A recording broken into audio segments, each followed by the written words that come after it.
Bueno, l'equip va començar molt bé, diria jo que millor del que m'esperava. La primera volta vaig estar content i van rendir bon nivell. Ara, després del partit de l'Heró i el Paron de Nadal, la cosa se va aturar un poc perquè hi va haver molt de paron, vam estar 15 dies sense entrenar, després començarem dia 7 i dia 12 anàrem a Sant Joan i així és molt complicat si no entrenes. No, en principi jo,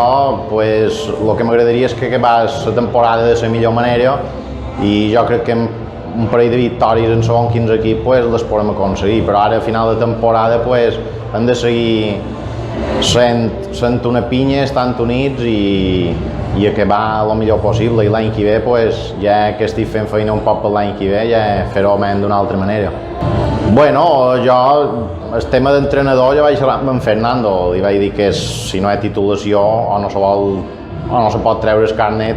és complicat que continuï, però bueno, estan fent feina perquè tampoc és fàcil trobar un entrenador i a nivell de jugadors de moment encara no he contactat en sort d'enguany per saber la idea que tenen de continuar o no continuar i mirarem de reforçar-nos un poc més de cara a l'any que ve i tenir una plantilla un poc més àmplia. Hombre, canvis n'hi haurà, això segur, perquè jugadors que potser no voldran continuar i qualcuns que no podran o no ens interessaran haurem de fer un pensament i gestionar-ho de la millor manera. Hombre, jo m'agradaria una base de jugadors joves, ja en tenim 3 o 4 de Sineu, si volen continuar, que enguany han intercalat sa i Hervé, i ja t'he dit molta gent jove i tenir 2 o 3 puntals i m'agradaria molt comptar amb Antoni Terrón, per exemple.